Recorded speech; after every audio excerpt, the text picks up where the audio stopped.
जो उम्मीदवार हैं वो खर्चा ना करें, इलेक्शन नहीं होंगे। तमाम इदारे जो है वो एक पार्टी बने हुए हैं और नवाज शरीफ के पीछे हाथ जोड़ के खड़े हैं। ये इलेक्शन वक्त पे होना पीटीआई पे जुल्म है। पीटीआई खुद मशकूक हो गई है कि शायद हम खुद जिम्मेदार हैं इस डिले के।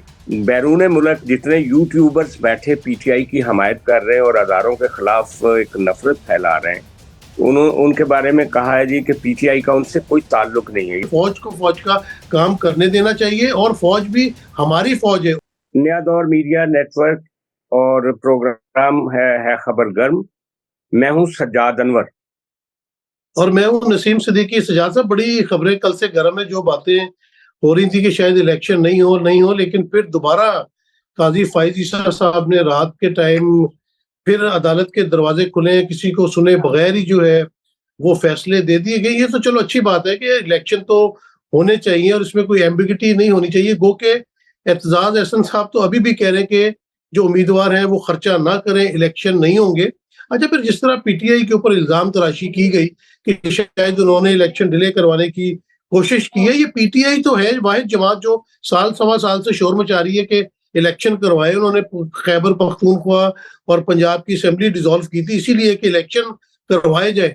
तो ये तो दूसरी पार्टियां पीडीएम के ऊपर भार आता है कि उन्होंने इलेक्शन नहीं करवाए। इलेक्शन कमीशन भी उनके साथ इस जुर्म में शामिल है कि उन्होंने आईन और कानून की खिलाफ वर्जी करते हुए वक्त पे इलेक्शन नहीं करवाए और उसकी मिसाल सामने मौजूद है। अब जिस तरह सुप्रीम कोर्ट के ऑर्डर के ऊपर बहुत ज्यादा ले दे हो रही है, तो क्या उमर अता बंदयाल साहब chief justice of supreme court नहीं थे? उन्होंने जो 14 मई को इलेक्शन कराने की बात की थी, तो वहां पे किसने रुकने डाले थे?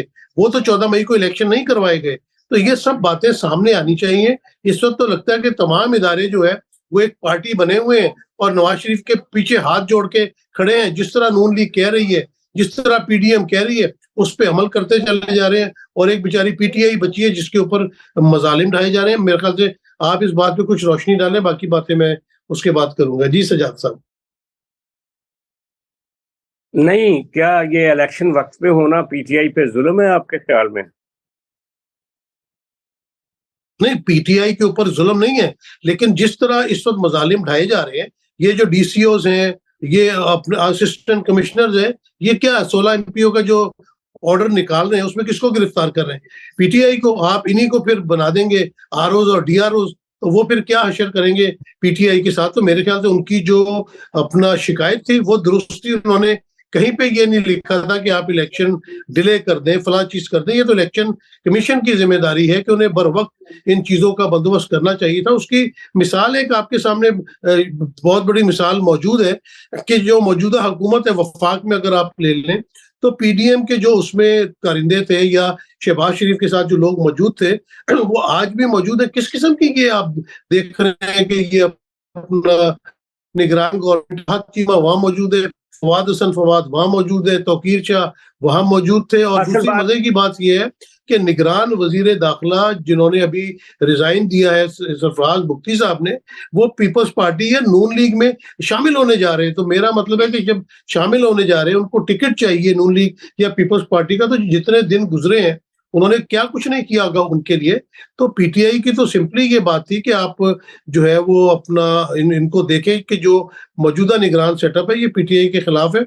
और एक और मिसाल कि इलेक्शन कमीशन ने कहा है कि इस्लामाबाद के आईजी को और डिप्टी कमिश्नर को तब्दील किया जाए। क्या उनको तब्दील किया गया? इलेक्शन कमीशन ये बात लेके तो सुप्रीम कोर्ट या इस्लामाबाद हाई कोर्ट नहीं गया कि हमारी बात नहीं मानी जा रही, और लाहौर हाई कोर्ट के फैसले के खिलाफ फौरी तौर पे चले गए। चलो चले गए, इसमें कोई हर्ज नहीं है। लीगली सही बात है कि अगर लोअर कोर्ट का ऑर्डर है तो आप हायर कोर्ट में जाएं, लेकिन हायर कोर्ट में कम से कम सुनना तो चाहिए ना दूसरे फरीक को।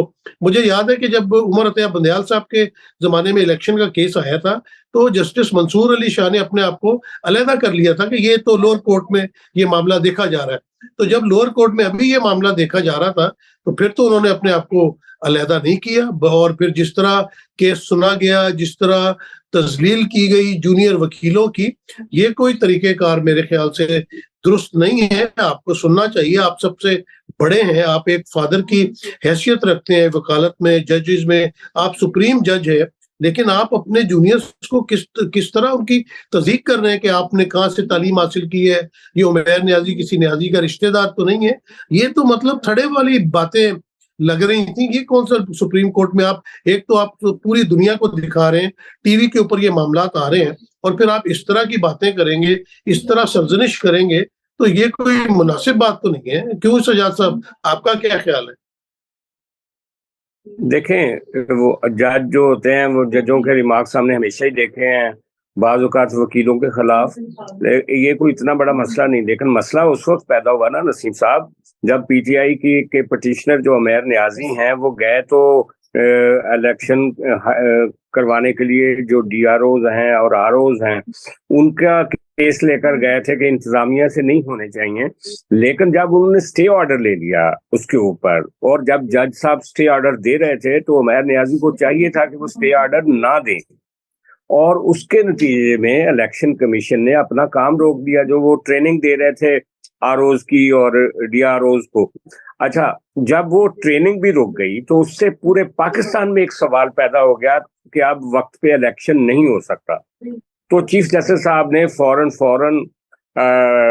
शाम के वक्त अदालत को खोला, इन लोगों को बुलाया, चीफ इलेक्शन कमिश्नर को, और उससे सूरत हाल पूछी। उसने कहा जी कि एक अदालत का ऑर्डर आ गया है, उन्होंने स्टे ऑर्डर दे दिया, जब तक वो वकेट नहीं होता हम अपनी ट्रेनिंग कैसे जारी रख सकते हैं। और हमने आज रात को या कल सुबह शेड्यूल देना था, तो वो शेड्यूल भी अब हम नहीं दे सकते।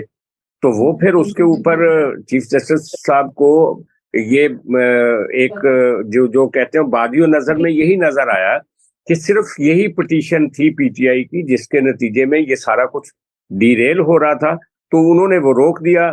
और उन्होंने जो हाई कोर्ट को कहा कि वो उसका इख्तियार ही नहीं था ये सुनने का, जब मामला सुप्रीम कोर्ट में है तो उस मामले को हाई कोर्ट सुन ही नहीं सकता।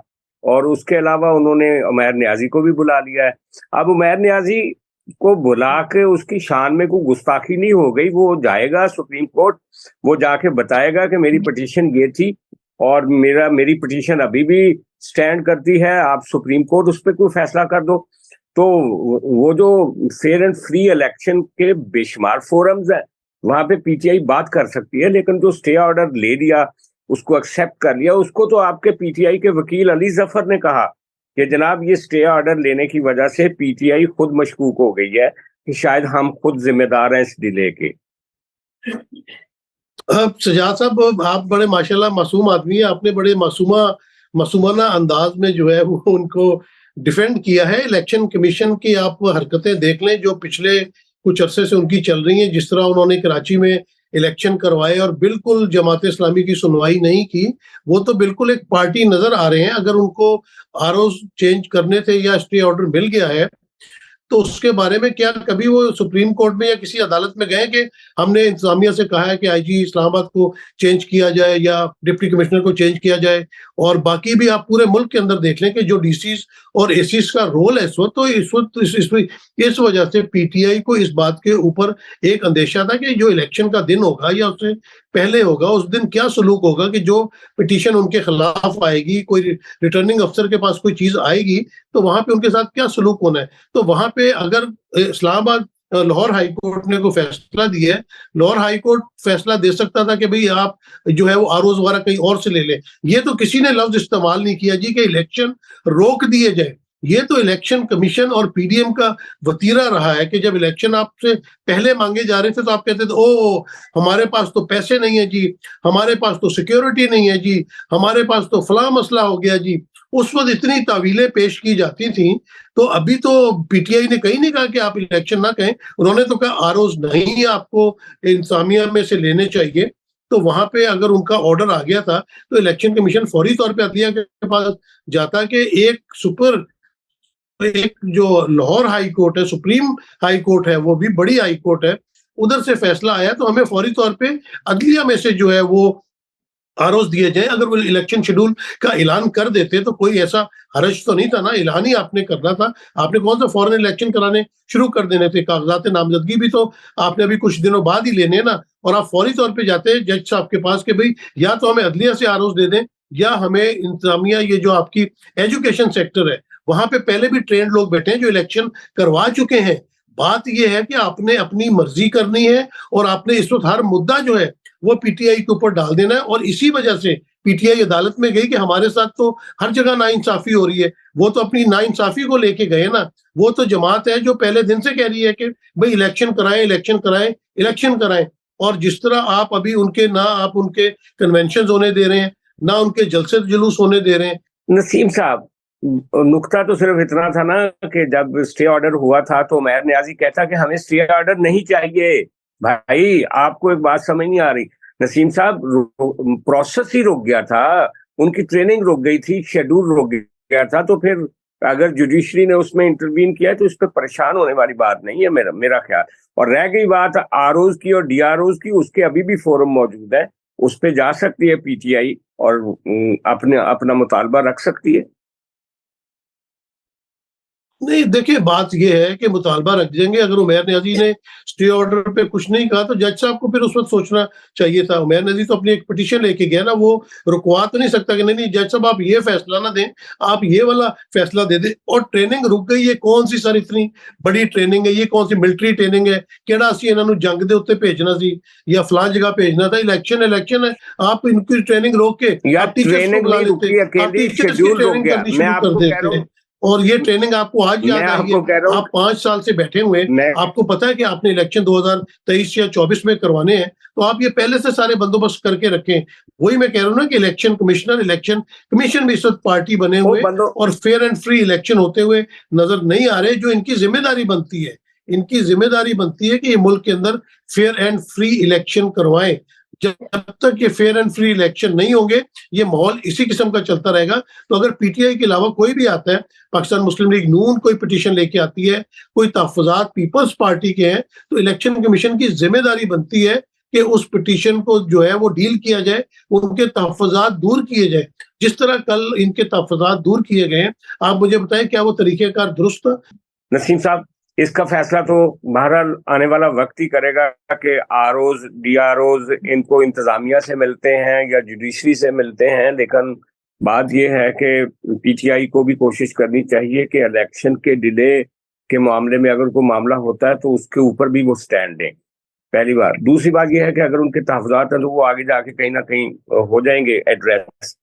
आज एक बड़ी दिलचस्प प्रेस रिलीज जारी की है पीटीआई की जो कोर कमेटी है और पीटीआई के जो चेयरमैन हैं बैरिस्टर गौहर, उनकी तरफ से कि बैरून मुल्क जितने यूट्यूबर्स बैठे पीटीआई की हमायत कर रहे हैं और अदारों के खिलाफ एक नफरत फैला रहे हैं, उनके बारे में कहा है जी कि पीटीआई का उनसे कोई ताल्लुक नहीं है, यानी उनको तलाक दे दी एक तरह से। और दूसरा उसके साथ ही साथ ये जो इनका सोशल मीडिया का साइबर स्क्वाड है जो बाहर बैठा है अमेरिका में, यूरोप में, ऑस्ट्रेलिया में, कनाडा में और यूएई में, वो उनके बारे में भी उनको भी इन्होंने आग कर दिया सबको बजक जुम्बश कल के उनका पीटीआई के साथ कोई ताल्लुक नहीं है। क्या ये मुनाफिकत नहीं लगती पीटीआई की? क्योंकि पीटीआई की ट्रेनिंग ही नफरत के ऊपर और तकसीम के ऊपर की गई है। तो ये तो डीएनए है पीटीआई का, अपने डीएनए को कैसे तलाक दे सकते हैं पीटीआई वाले? नहीं नहीं नहीं, मेरे ख्याल से सजाद साहब बात ऐसे नहीं है। ये जो नफरत वाली बात लगाई जाती है पीटीआई के ऊपर, तो माशाल्लाह हमारी आपकी उम्र इतनी हो गई है, हमने पाकिस्तान की सियासत देखी है। जिस तरह 70s में नफरत फैलाई गई वो भी आपने देखी। उसके बाद जो 90 में पाकिस्तान मुस्लिम लीग नून की तरफ से जिस तरह पीपल्स पार्टी के सरबराहान उस वक्त मोहतरमा नुसरत भुट्टो थी, बेनजीर भुट्टो थी, उनके खिलाफ जिस तरह कंपेन चलाई जाती थी, ये तो एक पाकिस्तान का वतीरा है। सिर्फ पीटीआई पे इल्जाम लगाना ये दुरुस्त नहीं। और मुनाफिकत की जिस तरह आपने बात की, तो मेरे ख्याल से तो ये उन्होंने बड़ा अच्छा स्टेप उठाया। क्योंकि बात ये है कि आपको पता से पहले प्रिंट मीडिया होता था या सिर्फ पीटीवी होता था, और जो तर्जुमान होते थे पार्टीज के वो बयान देते थे। अब जब से सोशल मीडिया आया है, ये तो बंदर के हाथ में उस तरह आ गया, हर बंदा इसको लेके फिर रहा है। जिसकी ट्रेनिंग है या नहीं है, जो सपोर्टर्स है वो अपने तौर पे एक बयानिया बना लेता है, गो के बेशक उसको सरबराह ने ना बोला हो या पार्टी की तरफ से कोई भी इंस्ट्रक्शन ना हो, और उसके अंदर अगर कोई नफरत है तो वो अपने नफरत का इजहार बुरी तरीके से करता है, जो कि नहीं होना चाहिए। आपको पता है कि आजकल हमारे army chief general Asim Munir साहब जो है अमेरिका के दौरे पे हैं, DGISI भी उनके साथ है। पाकिस्तान को बड़े मसाइल हैं, अंदरूनी थ्रेट्स हैं, बैरूनी थ्रेट्स हैं, दहशतगर्दी की एक लहर आई हुई है, और हमारे आर्मी चीफ और पूरी पाक फौज जो है वो उसकी बड़ा तरीके के साथ उसको लड़ रही है, अपना खून बहा रही है, पाकिस्तानियों के लिए अपनी जमीन की हिफाजत कर रही है। तो मेरे ख्याल से ये बहुत अच्छा स्टेप है कि फौज को फौज का काम करने देना चाहिए, और फौज भी हमारी फौज है, उसको ओन करना चाहिए। अगर माजी में कोई गलती हुई है तो उसका अजाला भी करना चाहिए। और मेरे ख्याल से ये PTI की तरफ से बहुत अच्छा स्टेप है कि उन्होंने हर इस किस्म के लोगों को डिसोन कर दिया, क्योंकि वजह सिर्फ PTI से मोहब्बत नहीं है। आपको पता है कि दुनिया में कहीं पे भी अगर आप स्टैब्लिशमेंट के खिलाफ बोलेंगे तो पब्लिक उसको लाइक करती है। तो ये लाइक्स लेने, पैसे कमाने, डॉलर कमाने के वतीरे हैं। आप जो है वो भेड़िए के रूप में जो है वो भेड़ बन के घुसे हुए हैं PTI के अंदर, और आप PTI को नुकसान पहुंचा रहे हैं। तो मेरे ख्याल से ये कोर कमेटी का बहुत अच्छा फैसला है कि जो पाकिस्तान के खिलाफ बात करेगा, जो पाक फौज के खिलाफ बात करेगा, उसे डिसोन करना चाहिए, और इस तरह बिल्कुल भी बर्दाश्त नहीं करना चाहिए, क्योंकि पाक फौज है तो हम हैं। जब हम सुकून से घरों में सोते हैं तो पाक फौज के नौजवान सरहदों पे हमारी हिफाजत के लिए बैठे रहते हैं, और इनका मोरल डाउन होता है इस तरह की चीजों से। तो मेरे ख्याल से इस तरह से उनका मोरल भी डाउन होगा, और हमारे army chief general Asim Munir साहब की जो काविशें हैं वो भी रंग लाएंगी, और पाकिस्तान इंशाल्लाह इन मामलात से बाहर निकलेगा। जी सजाद साहब। और ये आपने ठीक इशारा किया कि आर्मी चीफ साहब अमेरिका के दौरे पे हैं, और वहाँ उनके खिलाफ जो ट्रेंड बनाए गए हैं अमेरिका में और यूरोप में, वो बड़े अफसोसनाक है, और वो PTI के लोगों ने बनाए। सवाल ये है कि आपने कहा कि ये जो सोशल मीडिया है ये बंदर के हाथ में उस तरह दे दिया गया है। मैं समझता हूँ कि सियासत भी कई लोगों के लिए बंदर के हाथ में उसरे वाली बात ही है, क्योंकि सियासत का जो मैनरिज्म होता है ना, एक दूसरे को बर्दाश्त करने का, एक दूसरे से बात करने का, पार्टिसिपेटरी डेमोक्रेसी होती है, लोगों को डाइवर्स लहजों को, डाइवर्स जो इंटरेस्ट होते हैं उनके साथ आपने एंगेज करना होता है। और जो लोग एंगेज नहीं करते वो सियासत को भी आके मुल्क में पोल्यूट करते हैं, और 9 मई उसी सियासत का नतीजा था। मैं सिर्फ ये कहना चाह रहा हूँ आपको कि या तो PTI अपने पॉलिटिकल जो उनका सियासी तर्ज फिक्र है उसको तब्दील करे, सिर्फ प्रेस रिलीजों से बात खत्म तो नहीं होगी ना। और उसको तब्दील करने के लिए आज भी चेयरमैन PTI जो जेल में बैठे हैं, उनके जो बयानात आते हैं वो अपना तर्ज फिक्र तब्दील करने के लिए बिल्कुल तैयार नजर नहीं आते। कोई रिकंसिलिएशन करती हुई PTI किसी के साथ नजर नहीं आती आने वाले वक्त में।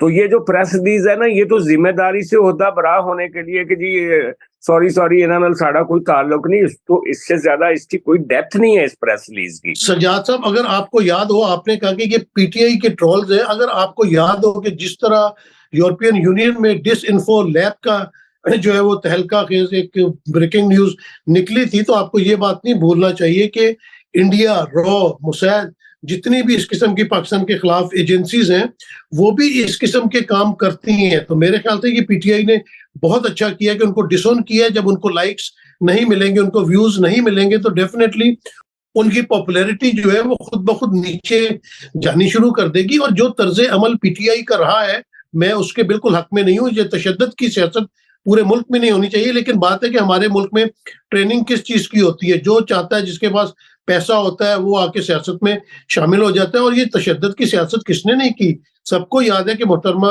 जब शहीद हुई थी मोहतरमा बेनजीर भुट्टो, तो जिस तरह पूरे मुल्क को आग लगा दी गई थी, वो तर्ज अमल अवाम का था, एक रिएक्शन था। फिर नैब लाहौर के बाहर जिस तरह मरियम नवाज की पेशी के ऊपर नैब के ऊपर पथराव किया गया था, गाड़ियों में पत्थर रख के लाए गए थे, तो ये सुप्रीम कोर्ट के ऊपर हमला किया गया था। तो ये एक ही पार्टी को जो है वो मुर्दे इल्जाम नहीं ठहराना चाहिए। ये तमाम पार्टियों का जो है वो इसी किस्म का तर्ज अमल होता है। जिस तरह सुप्रीम कोर्ट के आगे, Pakistan supreme court red zone के आगे मौलाना फजल रहमान आके धरना देते हैं और उस वक्त के चीफ जस्टिस को थ्रेट करते हैं, तो ये तर्ज अमल तो अपनी तमाम सियासी जमातों को तब्दील करना चाहिए। एक ही पार्टी को निशाना नहीं बनाना चाहिए। सब मिल के जो है एक पार्टी को निशाना बना रहे। मेरे ख्याल से जब तक मिनासिल कौम मुआशरती तौर पे, मुआशरे के तौर पे हम अपना तर्ज अमल तब्दील नहीं करेंगे, इस तरह के वाकयात होते जाएंगे। इस मुल्क में जरूरत है आइन और कानून की, रूल ऑफ लॉ के ऊपर अमल करें। पिछले दिनों में आपने देख लिया कि किस तरह आइन और कानून की धज्जियां उड़ाई गई हैं, और जो इलेक्शन इस मुल्क में लाजिम मलजूम थे आइन के तहत, उसको नहीं करवाया गया, और उनको जिन्होंने नहीं करवाया उनको कोई पूछने वाला भी नहीं है। तो जब तक रूल ऑफ लॉ नहीं होगा सजाद साहब, तो रूल ऑफ लॉ तो सबके लिए है ना, हर जमात के लिए। अगर वो नहीं होगा तो मुल्क आगे कैसे चलेगा? यार जी सजाद साहब। यार रूल ऑफ लॉ का दूसरी तस्वीर भी हमने देखी, जो जमान पार्क के बाहर पुलिस की गाड़ियों को जिस तरह से जलाया गया, जिस तरह से धरने दिए गए, जिस तरह से दरख्त जलाए गए इस्लामाबाद में, जिस तरह से 9 मई हुआ, वो क्या रूल ऑफ लॉ की रिफ्लेक्शन थी? नसीम साहब, जब तक सियासी जमातें जो मुहज्जब सियासी अंदाज नहीं अपनाएंगी, मुल्क आगे नहीं बढ़ सकता। माजी की मिसालें देकर हम आज की ये जो उनका पीटीआई का एक एंटी सोशल और एंटी मतलब सोसाइटी जो रवैया है उसको जस्टिफाई नहीं कर सकते। मेरा ख्याल है आज के लिए इतना ही काफी है। अगले हफ्ते फिर आपसे मुलाकात होगी। बहुत शुक्रिया।